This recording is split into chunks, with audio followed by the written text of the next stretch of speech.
देखिए, हमारे लिए कॉज ऑफ कंसर्न तो है, लेकिन देखिए आप ये अस्थिरता किन लोगों की वजह से आई है और किस तरह का पॉलिटिकल नेतृत्व था जिसके अंडर में ये अस्थिरता आई। ये सारा का सारा लीडरशिप जिसने ये अस्थिरताएं क्रिएट की हैं अपने प्रदेशों में, वो सारी एंटी इंडिया गवर्नमेंट्स थी। ये देखने वाली बात है, इसके ऊपर विचार करना चाहिए और इससे सीख लेनी चाहिए उन राष्ट्रों को भी जिनके यहाँ अभी ये अस्थिरता नहीं आई है। आप चाहे आप चले जाइए श्रीलंका में, चाहे आप नेपाल में केपी शर्मा ओली। हम सभी को पता है 2020 के दौर में जब वहां पे जो चाइनीज एम्बेसडर थी महिला, ये बात वहां पे काठमांडू की सड़कों पे गलियों पे, मैं खुद वहां पे जाकर के मैं लोगों से बात करके आया हूँ। एक कॉमन कंसेंसस था कि वो चाइनीज एम्बेसडर चलाती है इनको, वो जो कहती है वही ये करते हैं। तो ये इस तरह का अगर आप माहौल बनाएंगे और आप दूसरों के हाथ में खेलेंगे या जियो पॉलिटिकल गेम किसी दूसरे देश का किसी तीसरे पड़ोसी के खिलाफ आप खेलेंगे, तो इस तरह की परिस्थितियां पैदा होंगी। पाकिस्तान के अंदर भी देख लीजिए, उन्होंने किसी दूसरे देश की जियो पॉलिटिकल गेम अपने यहाँ बैठ करके अफगानिस्तान में और भारत में खेलने की कोशिश की, उसकी वजह से वहां पे अस्थिरता आई। उनके यहाँ पे जो इकोनॉमिक जो डाउनफॉल आया वो हम देख रहे हैं, हर साल आटे की और चीनी की लाइनों में लोग की जान जाती है। और जब गुस्सा भड़कता है तो लोग कोर कमांडर का घर भी जलाते हैं और जीएचक्यू के ऊपर हमला भी करते हैं, जो आर्मी हेडक्वार्टर है।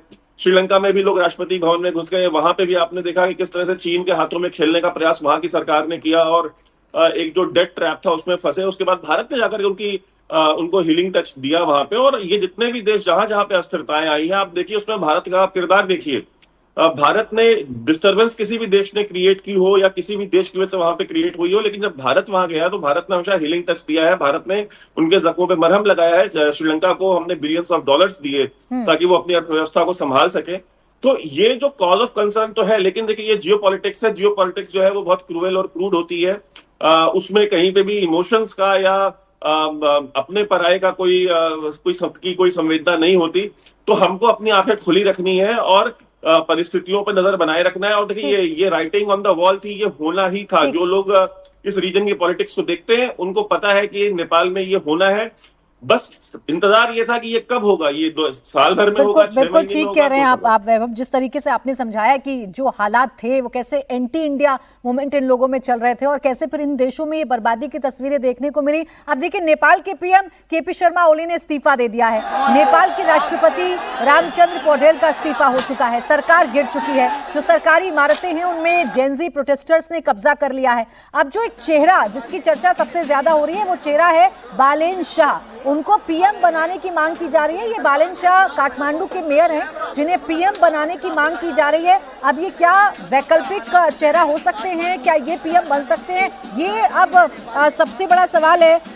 बिन्नी जी, ये बालेन शाह के बारे में जरा बताइए। एकाएक इनकी चर्चा होने लगी है। अभी तक तो जितने प्रोटेस्टर्स थे वो कह रहे थे युवा होने चाहिए,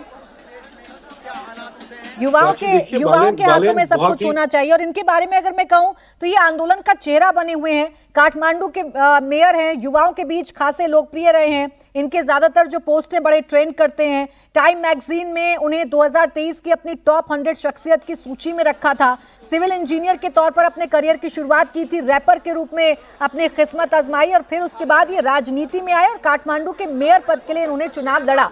ये हैं बालेन शाह जो बड़े पॉपुलर हैं युवाओं के बीच में। बिन्नी जी, अब बताइए, इनके बारे में बताइए, क्या ये ऑप्शन नेपाल के लिए हो सकते हैं?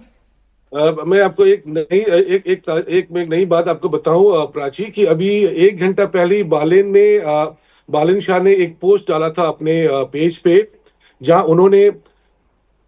उन्होंने इस बात का जिक्र किया है कि युवा आप तैयार रहें, आप कभी भी आर्मी चीफ के साथ वार्ता हो सकती है।